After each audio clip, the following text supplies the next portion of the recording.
Hello, John. Welcome to the podcast. How are you doing? Good. Thank you for inviting me, Alexia. Well, we're going to be diving into what it takes to be crazy successful. And the clue is the fact that we're on the head trash show and it's all about clearing head trash. So before we dive into your take on this, would you mind just telling us a little bit about who you are for those that don't know the best-selling author that sits before me today? Mm. Yeah, I started off as a software developer in special effects software, and then wanted to do something more than that. Got into the internet and online video in 2001, back when we had dial-up, and then I remember those days. yeah, and then I became a senior managing consultant at Deloitte. But after 1 year, I just couldn't bloody stand it, so I quit and said I never want a job again for the rest of my life, and I stuck to it.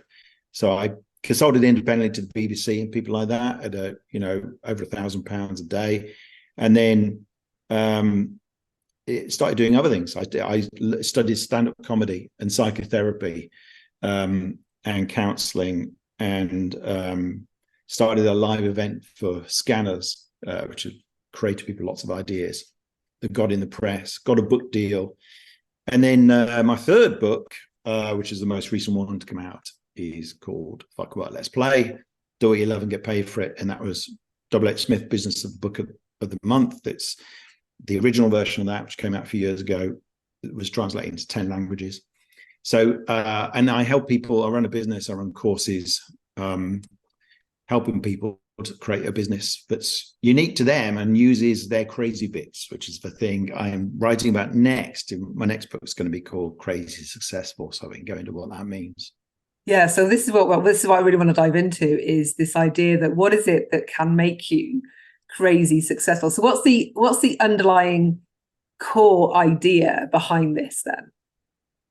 Well, the idea is that what I realized after 18 years of working with people as a coach, I guess you broadly call it a business coach, is and meeting some of my heroes as well, is that everybody is a lot crazier than they're making out. So we're all trying to hide how, neurotic, quirky, maybe a little bit obsessive, bit weird, have these sort of funny kind of habits and things. We're all trying to hide it and present a really bland face to the world. That's people's initial instinct when they get into like entrepreneurship or being a creator of some sort. But what you realize is the opposite works. So first of all, you look at the most successful people in the world. Most extreme example, right, is Elon Musk. You might hate him, you might love him, I don't know. But he's not hiding the fact that he's, slightly wackadoodle. And he's an extreme example. But what I realize is that all successful people, the more successful they are, often the odder they are. Mm. And then most of them have worked out that hiding it doesn't work. In fact, it actually damages you to try and be bland. Because you look at LinkedIn, right, and everybody's incredibly dull on there and everybody's the same. And then somebody shows a spark of personality and people go crazy for them. And so you show a bit of reality and a bit of humor. It's like, oh my God, thank God for this. And the same with brands. We're falling in love with brands now that have a bit of humor and a bit of humanity to them, a bit of imperfection. And so that's the concept. How do we, and the other thing is like those weird bits of us, those crazy bits of us, maybe it's a, neurodiversity, or it's kind of like the fact of something, really bad to happen to us as a childhood, and that kind of altered our view, gave us a passion or something, or whatever it might be that makes us a bit unusual. That is good, maybe very painful, maybe giving you some very challenging problems, but it can be really very good because anything that makes you different is a benefit. If you use it constructively and you manage the downsides that go with it, that allows you to create something distinctive, because it is a very crowded world.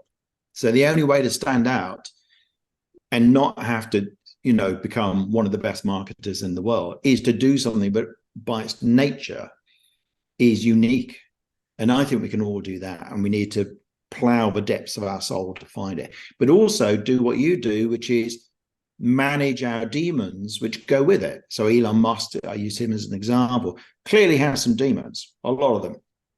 And he would do better to manage some of them a little more effectively, right? He would make fewer enemies. But do you think He's very successful in. He might more money? Might stay married for more than 12 months. You know what I mean? I mean, how many relationships has he been through? So, you know, there's the upside and the downside of all of us, and that's what the crazy successful is really being about: leaning into your strengths, even if you think, oh, this is an embarrassing bit I shouldn't admit, and managing the downside, the flip side of it, which could be otherwise problematic.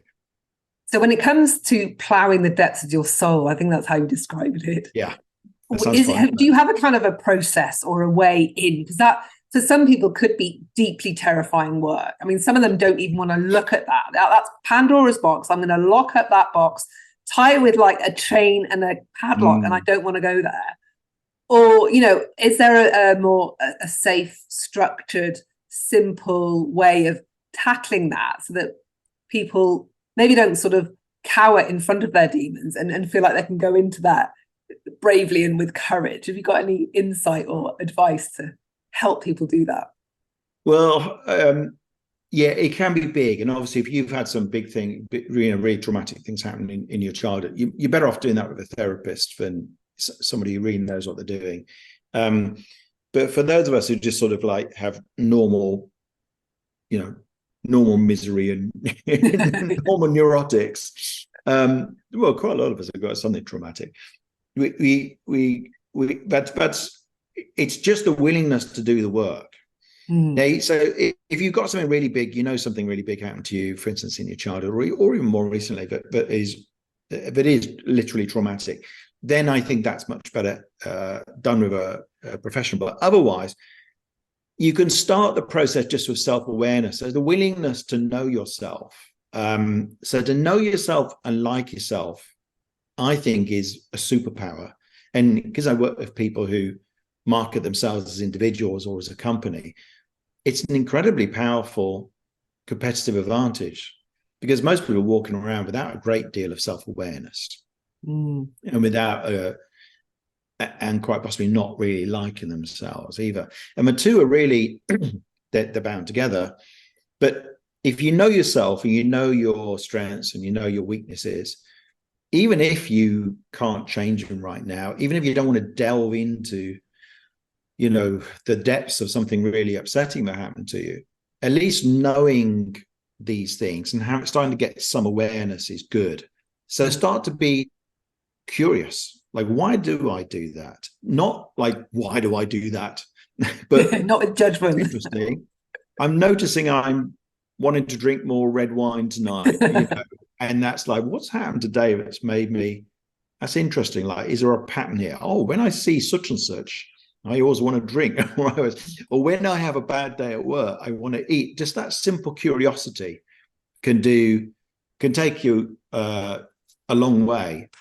And then there are all sorts of processes you can do. I mean, there's a bit I'm going to write about in the book. So the next book is going to be called Crazy Successful, and it will come out at the end of 2024. And I've got a deal for that with a major publisher, but we haven't inked the thing yet, so I won't say who. But one of the things I'll be putting in there is how to feel, because until I was about 30, I didn't know what I was feeling. And there are a lot of people walking around who don't know how they feel. I think men are worse than this than women. It's a broad brush statement, but it's sort of statistically. And a lot of people walking around for whom they consider their body to be a brain taxi, as my friend Mark Walsh calls it. And so, your body is an irrelevant thing and you kind of ignore it. And then it's just what happens in your head that matters. But unfortunately, your body is kind of where you feel sensations, is where you feel your emotions, really. And so if you're disconnected from your body, you won't know what you're feeling. So again, you need to be cautious with this if you do suspect something terrible has happened to you, but it was traumatic when you were young, for instance. But if that isn't the case, then just starting to tune in and have a curiosity about, what am I feeling right now? And there's a little exercise I've got, actually, which I can share if you like, which I did for myself. So when I first moved to London, I was kind of in the process of inquiry, because I lived in the Midlands until then. Like I was kind of in the process of inquiry of like, what do I want my life to be about, and that kind of stuff. And I thought, well, I just started this job programming software, the special effects company, and got bought by a company called Avid. And I was commuting to work, and I'd do this little exercise and ask myself 3 questions. And I would ask, how do I feel? And just kind of check in with myself and go like, am I feeling tired? Am I feeling hungry? Those are sensations. But also, am I feeling excited or miserable or fed up with work?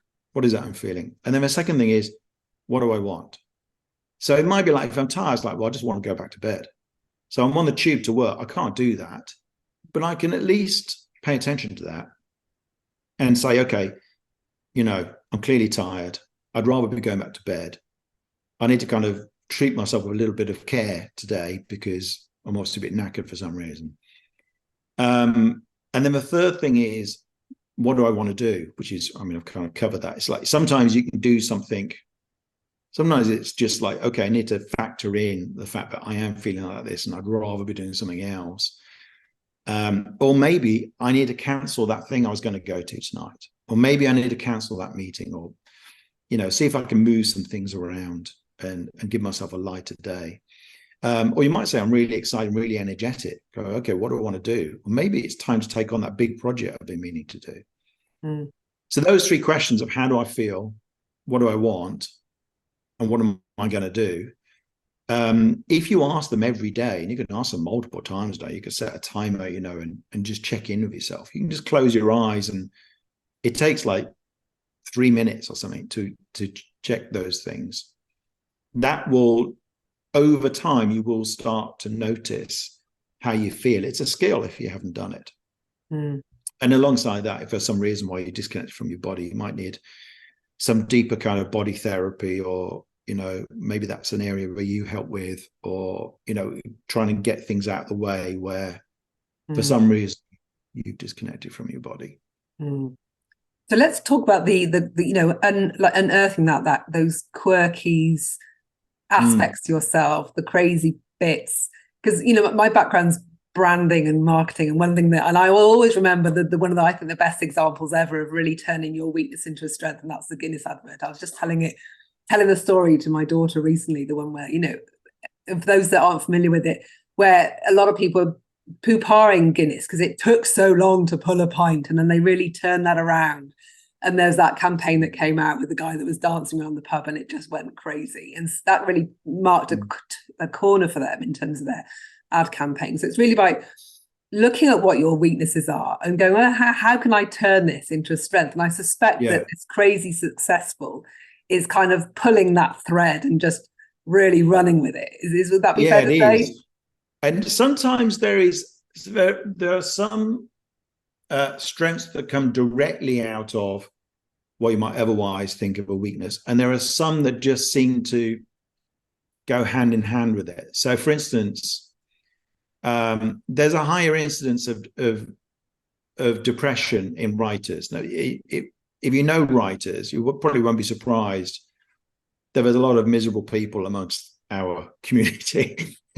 And it's kind of a running joke, badly dressed, miserable people, but normally quite clever and thoughtful as well. Good with words, hopefully. Yeah. And and I've had depression various times in my life, and unfortunately not really anymore.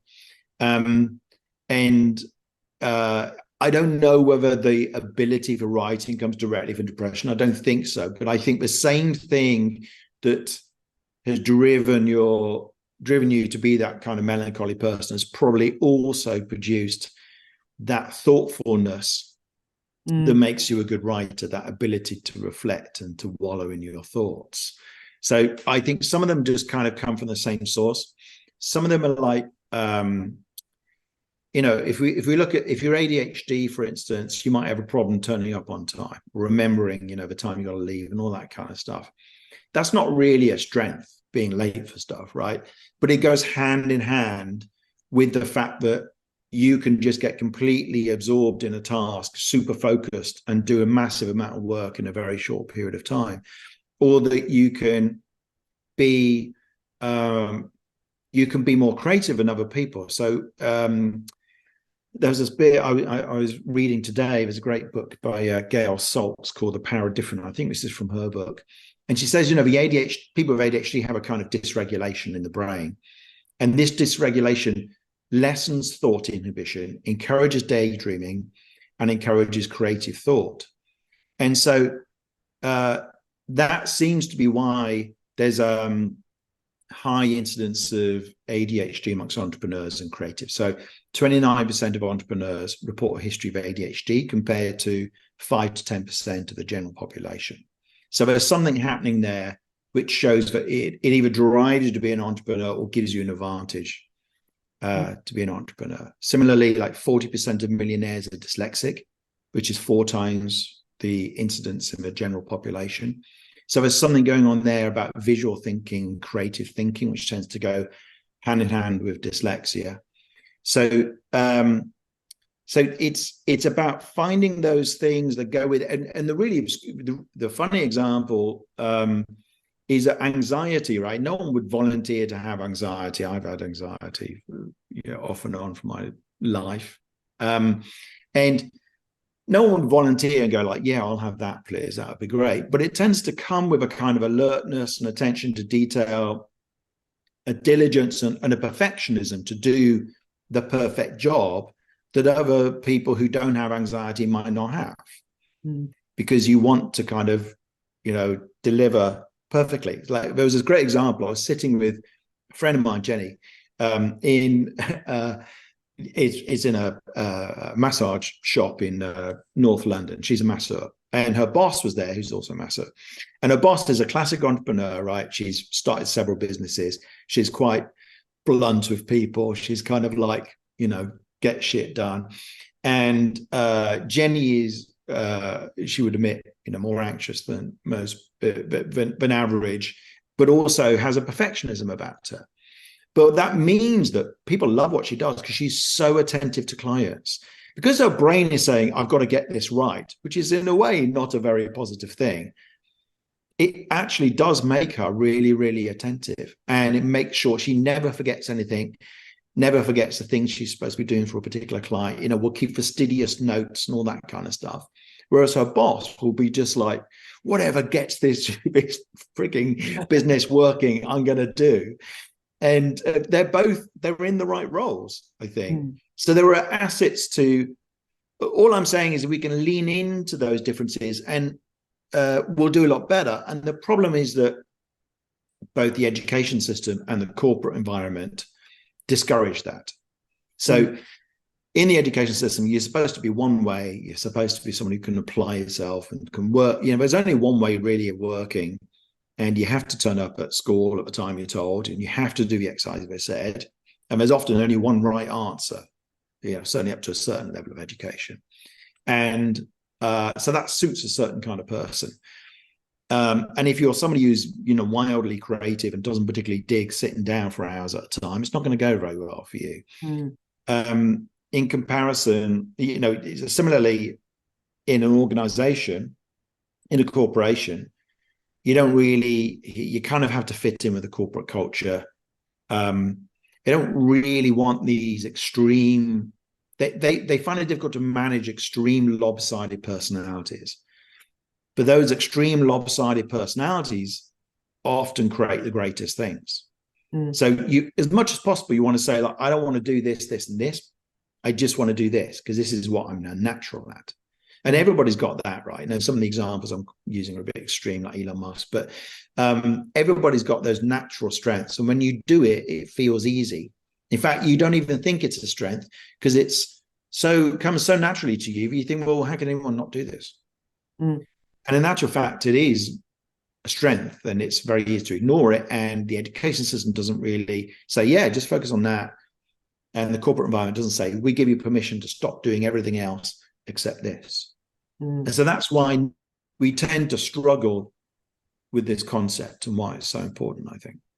I think one of my superpowers is well, I don't know if it's a superpower. It's a combination of lazy, which is actually fed by wanting to be deeply efficient because I don't want to waste time doing things I don't want to do. So I love looking for shortcuts. If I can kind of find a shortcut through it, then it means I've got less distance to traverse. And that's going to be the way that I try and find my way through it. So when I was in a company, that was great because they said you need to reduce the time it takes for us to launch something from China to the market. So we're currently at 9 months. I was like, right, okay, I'm going to make this at 3 months. And I was managed to cut all the corners. Whereas renovating our house and decorating the house, I was cutting corners everywhere and it looked absolutely terrible. It's like, couldn't be bothered to put the masking tape down. I'm just, all those little bitty bits, like coming to birthday cakes for my kids, I'm not going to be the one that does all that little detail at the end because I'm just like, it looks good enough. Let's eat it now. Let's So yeah, it's happened knowing that you've got this strength that is, in some places, it is a strength, but you make me, if I was a decorator, I'd be the worst decorator ever. Because that's not that's the power of knowing and liking yourself, because for years I told myself that if I didn't like doing this or if I didn't like doing that, there was something wrong with me and everybody else can do this. Why can't I? And you just and when you get to the point where you go like, well, that's just crap at this, and it'd be better to outsource it. And then you realize you can do that. And that's fine. I mean, and if you're crap at some things which affect, like your partner you're living with, then it would be worth working on. But if you've got an option to outsource it, just outsource it. Like I hate cleaning. My brother gives me a hard time because I've got a cleaner. And because he goes, what do you need to clean? I don't know why I always do that accent for my brother. But we are from Birmingham. But he always goes like, you're just lazy. And I go like, well, probably, yeah, there's probably some truth in that. But also I just hate cleaning because I feel like I can never do it perfectly. So if I have this sort of weird OC thing where I don't want to do it because I can't do it perfectly. So now I just pay somebody and it's done perfectly and it's wonderful. And that problem just goes away. So when you realize that, that's what you want to do, and then have more time for doing the thing that you're really good at. So there's also a piece in there around acceptance of maybe the bits that you're not good at. Yes. I think there's probably some situations, a lot of situations, I think, where people are being told, appraisals at work, oh, you're really bad at this, you really need to improve. We'll send you on a course so that you're better at this. And it's like, no, I'm never going to be good at this. Don't waste anybody's time or money to send me on a course. But then you're made to feel bad, and then there's shame potentially around the fact that you're not good at this thing. And so it's, whereas if you can reach a place of acceptance where you can go, yeah, you know what, I own the fact that I'm really crap at this and I'm okay with that. But you know what, I'm really good at X, Y, Z. But some people feel quite a lot of shame around the things that that's it. It's the shame. So, one of the things I want to do in this book is help people to, because I carry a lot of shame about all this stuff and this idea of I should be good at this or that. And then it's an incredible relief when you just go like, no. I mean, part of it is just getting older. I'm in my 50s now. When you get to that, you just think, oh, fuck it. I just can't be bothered anymore. And I saw this meme where somebody goes like, where somebody was going like, I probably shouldn't say this. Yeah, fuck it. I'll just say it anyway. And there is a point, old people are famously rude. There's a point where you just go, oh, I'll be dead soon. I might as well just tell them I'll find them really annoying. But there's a little bit of that element of like, oh whatever, I just don't care anymore. And I know what I'm good at. I know what I'm bad at. And that doesn't excuse, like, if something you're doing has an impact on other people, if you're like, I used to be late a lot. I've mostly got that under control. It takes a lot of attention to be able to leave on time and stuff. So it's mostly under control now. But, you can't just like, let a habit like that run and just go, well, that's tough. I can't help myself, because it has an impact on other people and it's rude.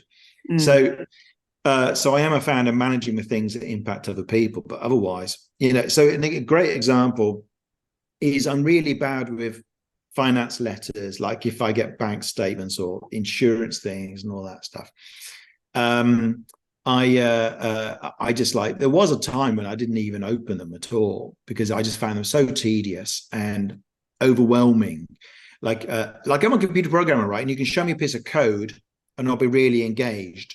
But you show me, financial document, and it will just like, I feel the same overwhelm some people do about technology, and And so like I wasn't even, I was ending up with piles of letters, right? Most of which you open them, didn't really matter.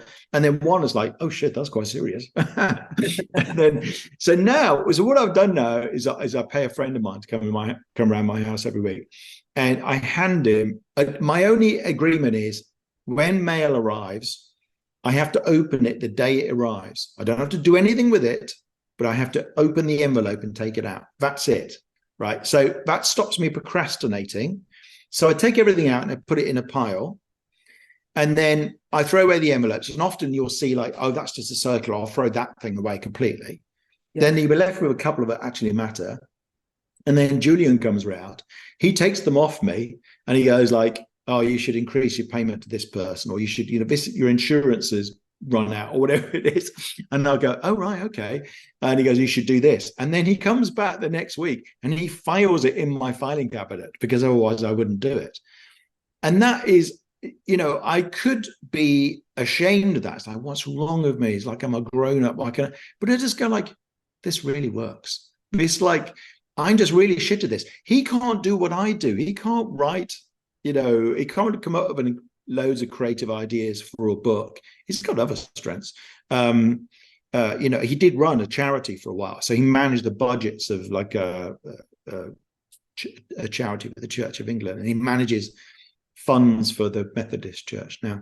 So he can do all sorts of things that I can't do, but he's actually finds really meaningful, and I can do what I can do. So why don't we all do a bit more of that, really? Yeah, can you send Julian around my house, because I have exactly the same that you have. And whereas I'm really good at my finances, and I was always really on top of it. Right. But then they just start sending, especially since the world is going online, and I get to see my statements online. I'm checking the app.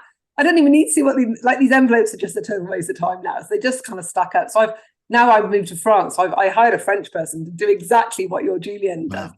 Because I have these with financial documents. I have my eyes. I don't know about yours, but when I open these envelopes, it's almost like my eyes are glitching. When I look at it, it's almost like there's that, and I literally can't see what's going on. And now I've got to do it in French. So now oh my God, my passion of hatred for the finance industry just knows no bounds. Because they don't give a shit. No, they don't.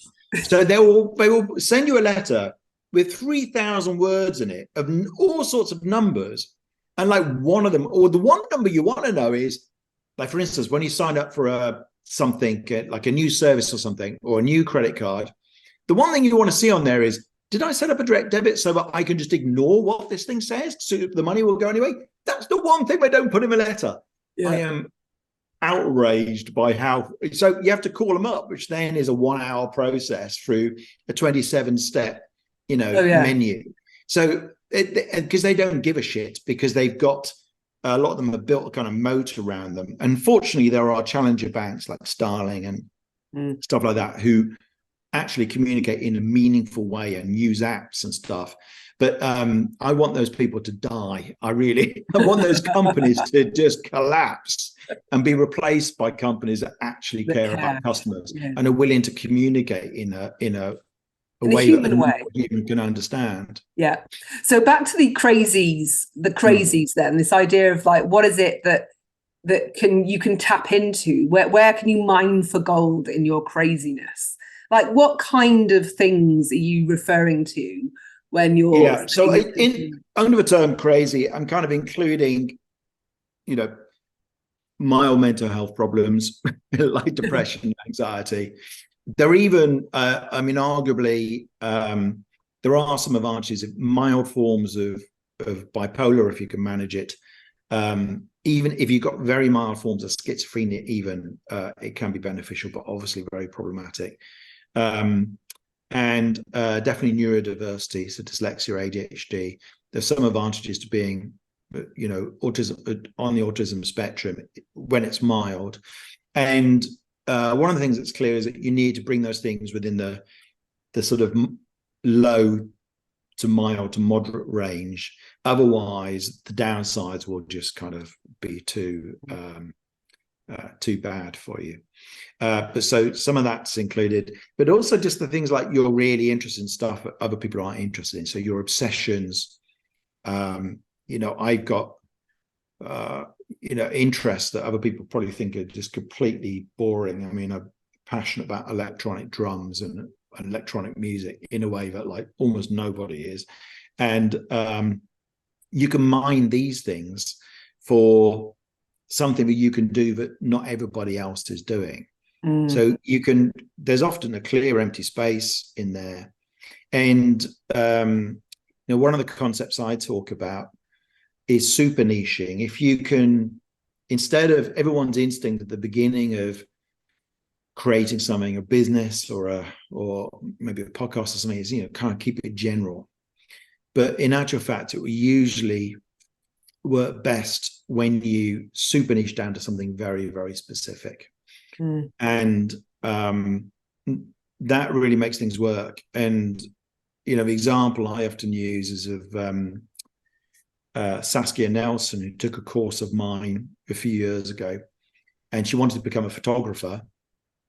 And instead of saying what most people do, which is like, I want to like be a photographer, I'll do anything, she said, oh, what I'm most passionate about is dating profile photos, because she'd been on the dating apps and said everyone's photos are terrible.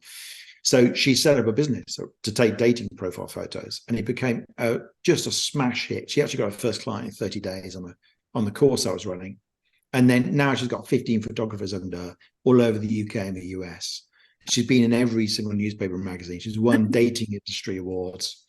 And that's because she took this one passion, which is like dating profile photos, and mined that, instead of going like, oh, please hire me, I'll photograph your wedding or your dog or your company or you or your product or whatever. Just hire me, which is what most freelancers do out of a kind of desperation. It takes a bravery to super niche or to say, I'm only for these kind of people. So if you do a podcast, you go like, my podcast is going to be for people who are total nerds about this subject. And 95% of people will think we're weirdos, but the 5% will be absolutely obsessed with this podcast. That's a really good strategy. Yeah, that's what I did with my birth podcast, actually. I ended up doing, and I didn't do it intentionally, my birth podcast is called the Fear-Free Childbirth Podcast. So it wasn't just for pregnant women, but fearful pregnant women that had extreme phobia. So, pregnancy is quite a niche, but then within that is those that are scared, but not just mildly scared, but those that are really scared. And it was like, suddenly it just went nuts. Within weeks, it was just hitting like the dizzy heights of podcasting numbers. And today we've hit over 1.5 million downloads, 1.5 million downloads. No, it went insane. So yeah, just to reiterate the point that you're making. I should interview you for the book. I like that.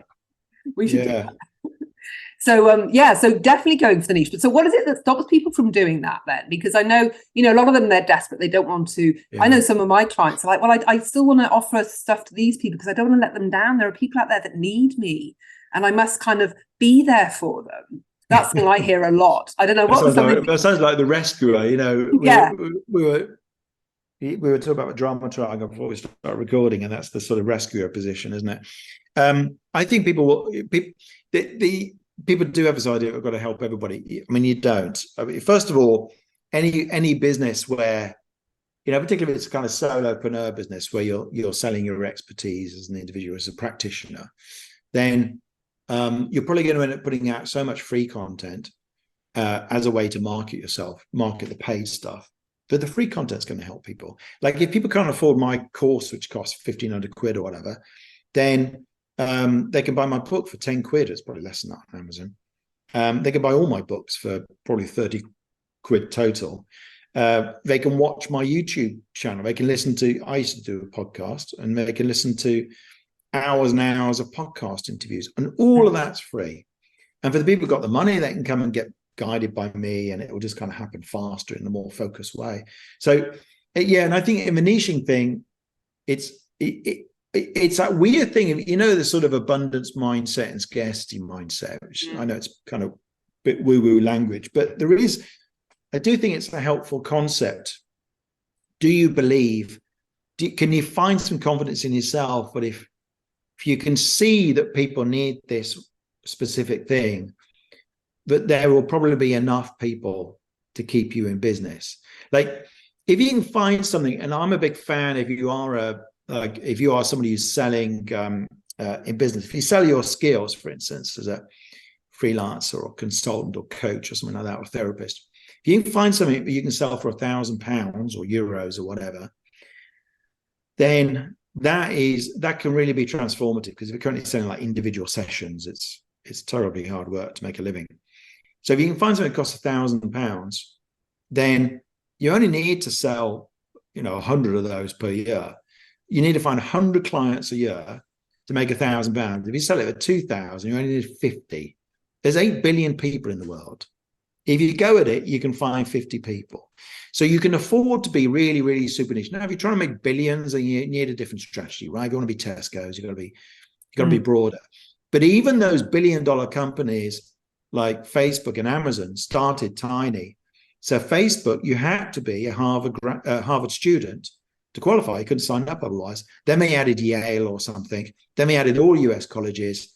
Then they added UK colleges. And then they said everybody can join. And it wouldn't have worked if they'd said everybody can join, because right from the beginning, because it would have got lost amongst all the competition. And it wouldn't have had a cachet also of like, it's a good way to populate your social network with people who are kind of about going into the world. They're relatively young, but have got good prospects. And then Amazon, you could only buy books at the beginning. That was the only thing you could buy, and people get their head around it. Oh, I can buy any book I want and get it pretty much the next day at a good price. What a brilliant idea. And then they expanded from there to be the everything store. So it doesn't have to restrict you, but there's what it does is that when you start saying like, no, I'm actually not aiming at people like that, it does feel a little bit like, oh my God, how can I turn down work? I mean, think of like freelancers do this. Oh my God, all freelancers struggle to make a proper living. But so I better not turn anyone down. No, the freelancers struggle to make a living because they take anybody, because they don't charge enough, and because they haven't zoomed in on a niche where their value is boosted. So like, I don't work with people who want to start like an accountancy firm or want to do something. I don't do careers coaching, for instance, which I used to do right at the beginning. I don't want to help people climb the ladder in Deloitte because I had no interest for me. It's not that it's a bad thing. It's like, if you want to do it, it's fine. But I have no interest in that at all. So I'm not going to do that. There's all sorts of things I'm not going to do. And so I basically speak mostly to people who've got a bit of a creative bent, not necessarily artists or anything, but they have the kind of people who have lots of ideas and love playing with ideas, love learning things. And they like putting their ideas out into the world, and they're serious about it as well. So I've got a very clear picture of who my ideal client is, and I'm quite happy to turn down people who aren't in that position. And it really, it does feel uncomfortable when you do it. It's like, I can make £1,500 off this person right now, but I know it will actually damage me in the long run. So in terms of kind of bringing in the crazy aspect of yourself, or the quirky aspect of yourself, what does that look like? Well, first of all, it means being more real on social media. So one of the things people think when they first get to market themselves, or they're, even if you're in a job, if you're trying to, it's a good idea to put out content on LinkedIn, for instance. If you're in a job and you want to make yourself the center of attention, in a good way, be a thought leader. I know that phrase is a bit nauseating sometimes, but to be somebody where opportunities come to you rather than you being a faceless person who has to compete with the rest of everybody else whenever a job or something comes up. You want to be the person people contact you and go like, hey, you're looking for a new position because we would love to have you at our company. You need to put a lot of content out. You need to share your ideas. And this is very scary for us. But one of the things you need to do is not just teach people, like maybe you're an expert in some topic, hopefully, and that's what you're working in. It's not enough to just educate people. And this is the mistake people make. Think, if I just put out, pearls of wisdom everyone want to work with me. It's not enough. You need to also show your personality. So you need to show who you are, because if someone's going to work with you in a job, as a therapist, as a coach, as a consultant, as a freelancer, they're going to get to know who you are anyway. And they're either going to find that they get on with you or they don't. Much better that they do that before they hire you. And so you can then, you start to become a magnet. And a magnet has two poles, right? So you repel a certain kind of person. Like if you're really straight, or if you're somebody who likes Alex Hormozy, is the hottest guy in marketing right now. You've probably heard of him. But he's like kind of looks like a meathead. He's a good guy actually, but he looks like a meathead. He's like really pumped up, and he's driven by just he works like 18 hours a day and just wants to become a billionaire. And I kind of like, oh God, that just sounds awful to me. Just I wouldn't mind £1 billion, but I don't want to work 18 hours to get there. I'd rather have, 6 figures, maybe 7, and have a really good quality of life. Those are the kind of people I attract. And I show my sense of humor, and I show that I'm a very straightforward person. I think it's maybe coming from the West Midlands. I'm very straight up. I've got quite a dark sense of humor from a traumatic childhood. So, I share that. I share lots of memes and stuff. And that upsets some people. I don't like it. And then some people are drawn all the more to me. So everybody can do this. You can share who you really are. And you can actually sharing a little bit of your admitted flaws is quite appealing. Now, there are some people, I think mostly the world is getting over airbrushed perfect celebrities. I think we're kind of moving out of that period. And particularly as you get older, I think people become a bit more, when you're young, you kind of maybe buy that there are perfect people in the world. And then when you realize that everybody's got their stuff, as you get older, you actually start to search out a different kind of person. Somebody who kind of knows their stuff and has got a handle on it is much more appealing than somebody who appears to be glossy and pretends that they have no faults whatsoever. And I'm, quite alarmed by people who look like that now. So showing a little bit of your, I will joke about things I'm rubbish at on social media occasionally, or, cock-ups I made. I travel a lot, and I traveled to Crete last year, I think it was, and then realized I'd basically ended up on the wrong end of the island at 10 o'clock at night. And it was a really long way. I didn't realize how big Crete was. And so I posted about that. And I said, the lesson was, I had to pay €200 or something to a taxi driver to drive 3 hours. It's miserable. But what I realized is that I don't have an attention for detail. If I travel a lot, as I do, I'm occasionally going to screw it up completely. And actually, one small screw up, it's €200 in a 3-hour trip. That's the worst that's happened for you. I missed an entire flight when I was in the Philippines, with my girlfriend, trying to go to multiple places. And, occasionally doing that is like, okay, that's the price of entry. And that's the price of entry of just being willing to travel everywhere with my brain, which is not that, good at detail and connecting the dots and stuff. And it's occasionally going to miss something. And so, but I posted about that and people really related to it. And then they start telling their own stories of like, oh my God, I went to the wrong country once. All those stories started coming out because people feel like there's permission now to tell them.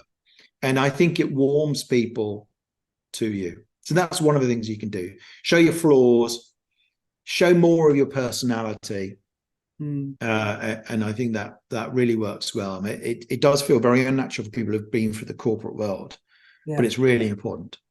There is I don't know whether it's just the people that I'm connected to, but I'm seeing a lot of people that do show their flaws. And I think there could be a line, that there's you can take it so far, I think, but then without kind of pouring out what probably should better stay in the therapist room.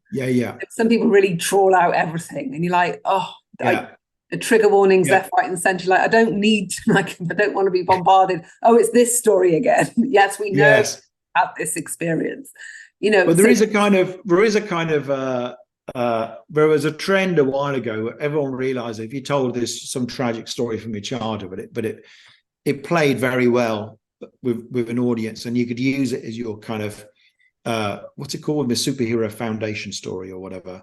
And so everyone started doing this. I saw Dan Meredith once, who's a business coach, and he did a very funny version of this where he was at a conference and he said, like, I grew up, I didn't have any shoes, and now I've got shoes. And he goes, you don't need to tell those stories again.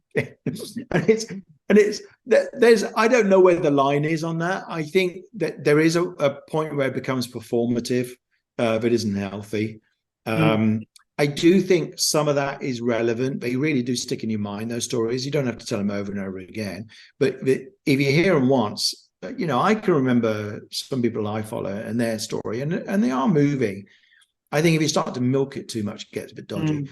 But there's another thing that could be helpful for people about when you share it. And there's an old saying, and I have never found a source of this, which is speak from the scar, not from the wound. And what that means is if you've been through something, had the learning, then you can tell the story. Yeah. When it's live and it's still a live wound and you're processing it, you need to be careful about sharing that stuff, because what might happen is you end up kind of dumping your emotions on your audience. And that changes the dynamic where they feel like they have to look after you, and that's quite destructive for somebody who's trying to create a following. Doesn't mean that you shouldn't ask for help occasionally. I see people who, in quite a formed way, would go like, I'm really struggling, feeling really down, I would love it if you all told me something good you know about me, or have you helped me, something like that. And I think actually that's entirely appropriate. You can do that if you can do it. That's still from quite a formed adult place. Yeah, I agree. If you do it from a sort of wounded, broken place, you put your audience in the position of therapist or rescuer, and it's really bad news. That's an unhealthy dynamic to be in. Yeah, I was going to say, when you're raising that, I think it's to do that from a healed place, rather than from a place where you're still kind of raw with it. Even if it's an experience you had 10 years ago, you can still be clearly bleeding still with it, and bringing it. And also, I think that where people have had like difficult losses, for example, they kind of bring it out on every lost remembrance day and then the anniversary day, and then and they're like, oh, it was 10 years ago today, now it's 2 years ago today. And you're like, okay, but actually they haven't moved on. And yes, there is, yes, it's part of your story, but I think there is a part when you are trying to build a connection with your audience that you don't want to just tire them out with your story. Yeah. And it's about striking a balance, which I know is a very delicate thing to do. And it's not, we can't just go, oh, well, these are the 3 rules for striking a balance. It's very difficult. But I think doing that from a place where it's not painful for you, if it's no longer painful for you to talk about it, and it doesn't bring a tear to your eye or whatever, then you're probably in a good place to be able to talk about it. I think there are steps to this thing. So the first thing, I don't recommend people wade in. Don't imagine, when I'm saying be more authentic, it doesn't mean start by telling the most traumatic event from your life. I would start by just sharing more of who you are. So it doesn't make, you don't necessarily need to reveal things like your politics, which is obviously going to be contentious and will be very polarizing.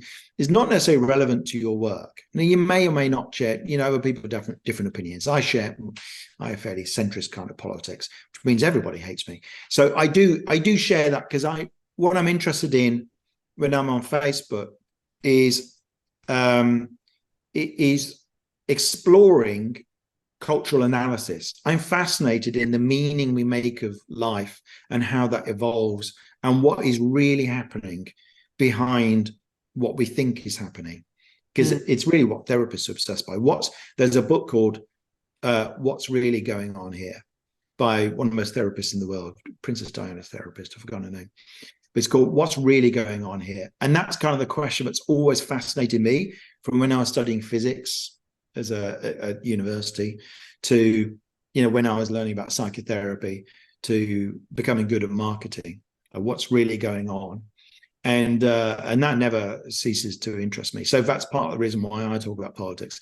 But for most people, they might not want to approach that, because, and certainly not if you're not used to showing any personality online. Just start with, like, you could do a weekend selfie, and like on LinkedIn, for instance. LinkedIn's a really good social network for getting leads if you work for yourself. It's boring, but it's really effective because most people don't post because they're too terrified. So if you actually take, over the weekend, like I've got is, I bought a kayak during lockdown, an inflatable kayak, and I live right next to the canal, so I can see out my window here. And so I'm going to slap it in the canal and go off kayaking. And so when I shared this, like a selfie of me kayaking on the canal, people went bananas about it. And I can never tell on social media what's going to hit. I've got an instinct, but it's often wrong. And people were fascinated by my kayaking process. And every time I posted about it, they loved it. And that's just showing a little bit of like, oh, this is what I do on the weekend. So you could post on LinkedIn and go like, no work today, just going to take the kayak out. Here's a picture of me in the kayak. You're going to get a really strong reaction, a really strong positive reaction. And everyone who's into kayaking will go bananas in the comments and go like, oh my God, you should come with us down the whatever river. And you'll get into a conversation about that. So just a little bit of that, or, this is what I'm watching at the moment, and this is what I thought of. This is why I'm so obsessed with this TV series. This is why. Because if you explain a little bit, it reveals a little bit of your thinking and what's behind it. And sorry. Go on. And just your unique viewpoint on your topic. That's a bit more practical, but if you feel strongly, like one of the concepts I've been teaching people recently in the course I'm running is about a contrarian idea.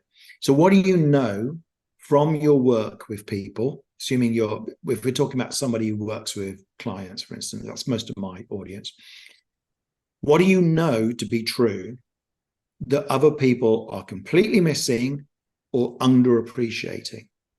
And then make that as a statement. So one of the things I've determined is like that almost everybody's missing is if you do the work to differentiate yourself early on and to do something innovative, something that's one of a kind, all your marketing afterwards has 10 times the impact. It's way, way easier. You have to do a little bit more work up front, but the payoff is enormous later on. And the reason why that's not talked about much, that's my contrarian idea, but the reason why is because most people teaching marketing only care about marketing, and they love marketing, and they don't have that kind of obsession with innovation that I do. Mm-hmm. So everyone's got that. Think about what that is for you. What's the contrarian idea that other people have missed? Yeah. I want to go back to the strong positive reaction is great, but what about when you get that strong negative reaction? So I think that's what a lot of people fear, going and being so transparent about who they are and revealing their inner workings, as it were, because they're worried that they are going to cause offense, trigger somebody, get loads of people arguing them in the comments and blocking them. And because some people are so sensitive now, it can be very easy to trigger somebody without really wanting to. You can be very, it doesn't take a lot these days to cause chaos in the comments. And I think a lot of people are worried and are scared of that, and then being trolled, and I've been trolled. So it's a vicious, it's horrible experience I wouldn't wish on anybody. So what advice have you got to people? I mean, how do you handle that kind of stuff? So first of all, it's real and it happens. What I would say is it happens less than we imagine. Like we completely, like when I did stand-up comedy, I did a handful of gigs. I did a course for 12 weeks in a club in Soho. And then I did a handful of gigs. And the first thing everyone asked me when I told them I was doing comedy gigs was, oh my God, what do you do about hecklers? And now I was on the beginner's circuit, which is quite forgiving, but I never got a single heckler. Never. Closest I got was my girlfriend shouting something stupid in my very first gig. She was trying to be helpful. But other than that, like I never had a single heckler. And but so we obsess with the worst possible scenario. Now it does happen. You do get people taking offense and so on. And it is a muscle you can build. So this is why I don't recommend you go straight to spouting your opinion on the Middle East, or on on politics, or on, I don't know what. Have you got some contrarian view about God knows what? but about the world, that's going to impact other people, about gender or something like that. It's like, maybe hold off on that for the time being. Like, don't like the blue touch paper. But just start by showing a bit more personality.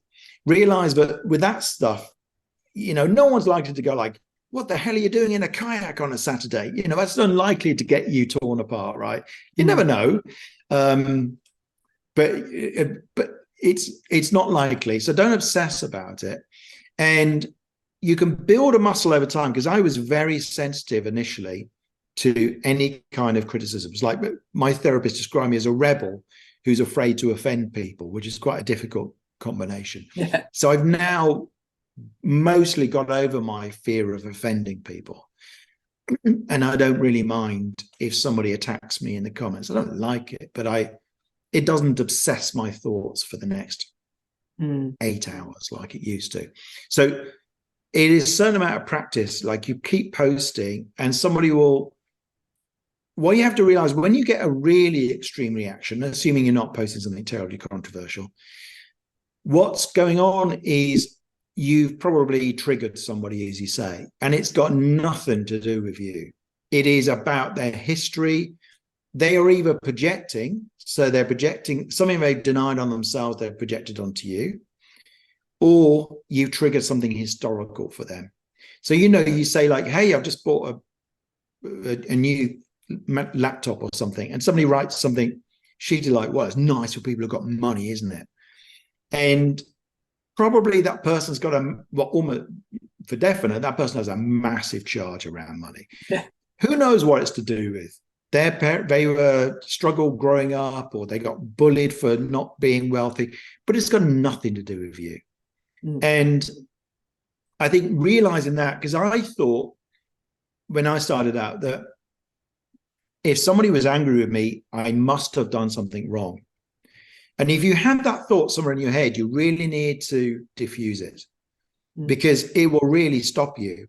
Now I know if somebody gets angry, I may have said something that maybe in retrospect was a bit insensitive, or I could be read in a different way to what I intended, or they just got some historical thing, some projection that I don't really need to concern myself with.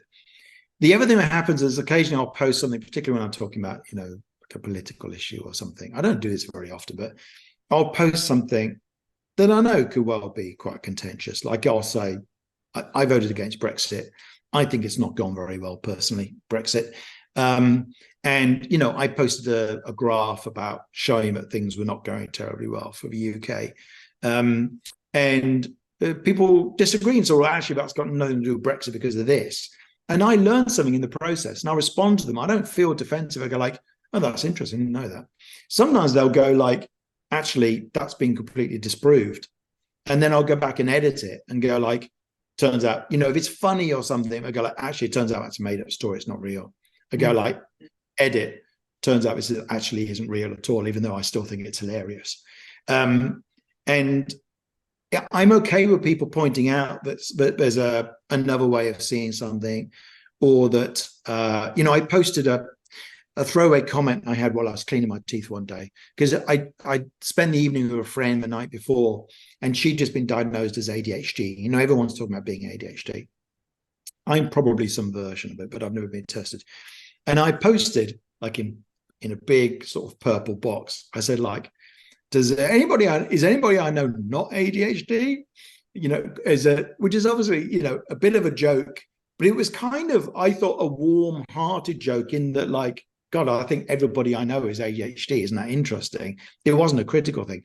Somebody got quite offended at the idea that suddenly it's trendy and it's a cool thing to be because they've got family members who've got big problems, like really severe ADHD, which is causing huge problems because it comes with addiction sometimes and stuff.